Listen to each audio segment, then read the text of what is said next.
Hi everyone, and welcome back to another episode of Jezreel Talks, where we help African diasporans repatriate to Ghana with ease. So today I am here with Moses. Hi Moses. Hello. How are you?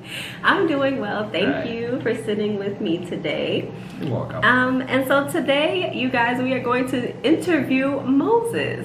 So Moses, I'm gonna start off by asking you, where are you from? Oh, I'm actually from Elibo, a town in the western region of Ghana. So you're native from Ghana? Yes, I'm a native from Ghana. Okay. Born and bred Ghanaian. The proud one is. Okay. So, Moses, what made you want to help diasporans come to Ghana? Out of all the things that you could do, what made you want to help diasporans move to Ghana? Well, basically, I have that attitude of helping people. And so it's something that, an attitude I cultivated growing up. Okay. And so it's not specifically helping diasporans, but I have that spirit of helping people. And it's basically because the feeling of fulfillment I get after I help people in my small little way is so important to me.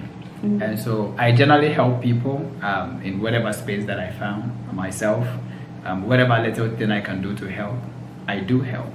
And so diasporans is not an exception. I think and I feel that these are our brothers and sisters.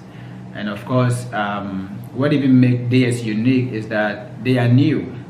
For a Ghanaian or for a different person, they have been here all their life or in so many different ways. And so for someone like a diasporan, it's new. They are new in the environment, their whereabouts, they are new in culture, they are new in values and a whole lot of things. And so just as I would want someone to be able to help me when I travel outside Ghana in any other country, that is why and that is what I'm doing, because it's going to be easier to help, like to have a help from a native to help you navigate through than for you as a stranger to figure it all by yourself. And so, yeah. That's great. And I definitely agree. It's a stark difference. It's a difference in values. It's a difference in culture. And it's amazing. And I thank you, Moses, for allowing us to come in and for helping us, in that transition, because it's definitely a transition. I want to ask you, Moses, how do you, as a local, a native Ghanaian, how do you see diasporans moving back to the continent, Ghana specifically? Right. For the past years, I think for Ghana, ever since the year of return was launched, even before the year of return, we saw some significant amount coming in. But ever since the year of return was launched, it opened the gate for a lot of diasporans to come to Ghana.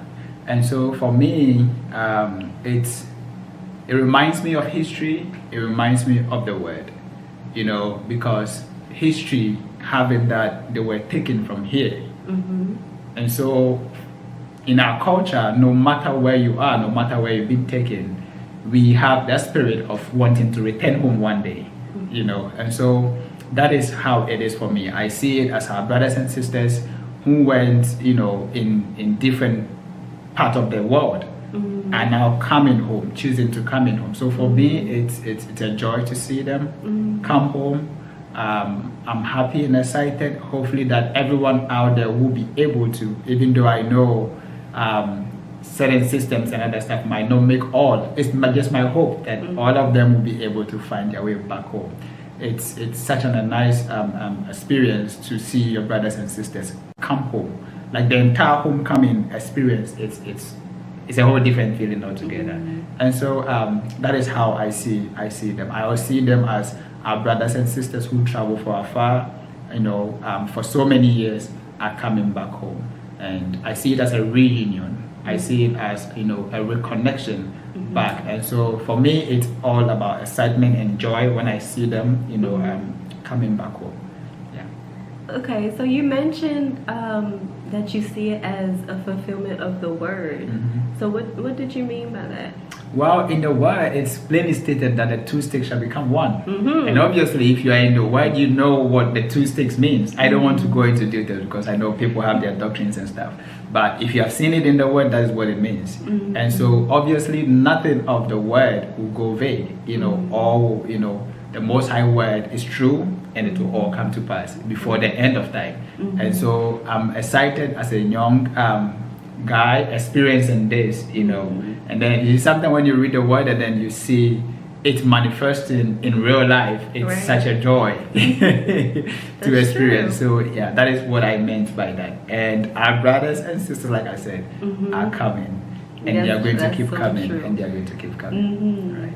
Amen. Listen, we're coming back. The Most High is reuniting His people. It's happening like before our eyes. What an exciting time to just be alive.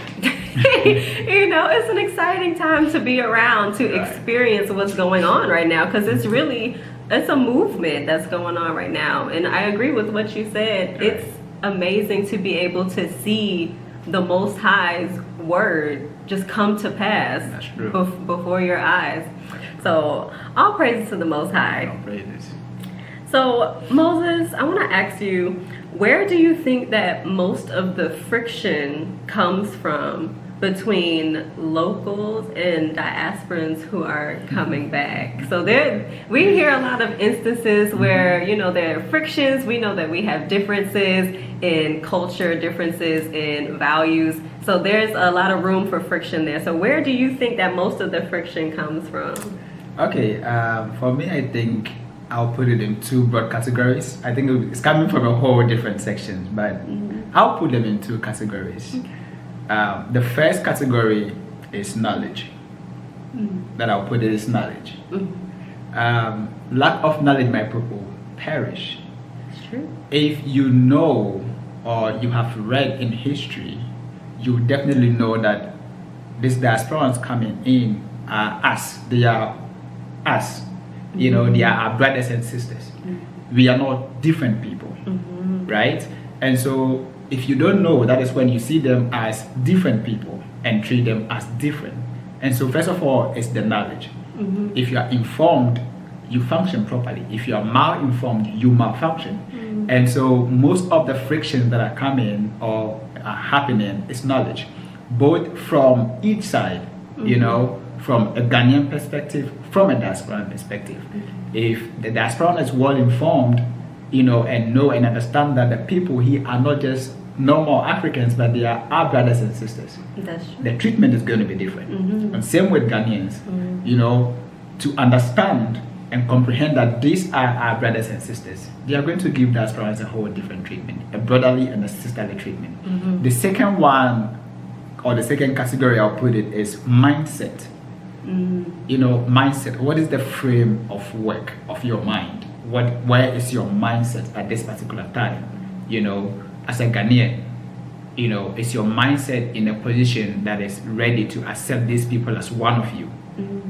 As a diasporan who is coming, where is your mindset? And so these are where the frictions are kind of coming from. Like I said, it's broad, but like I'll put them in this two, umbrella, because going deep under these umbrellas is a whole different thing. It's true. And I can definitely agree with what you have said. Lack of knowledge can lead to so many issues, but it's really just miscommunication. It leads to miscommunication. So does mindset. Right. And so I definitely agree with what you said there. Do you think that there are, or could you foresee any solutions, any immediate solutions to solving some of the frictions that you have mentioned? Okay, so there's an adage that says charity begins at home.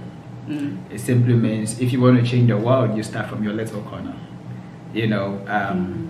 Personally, communication is one of the ways. I think communication is one of the ways.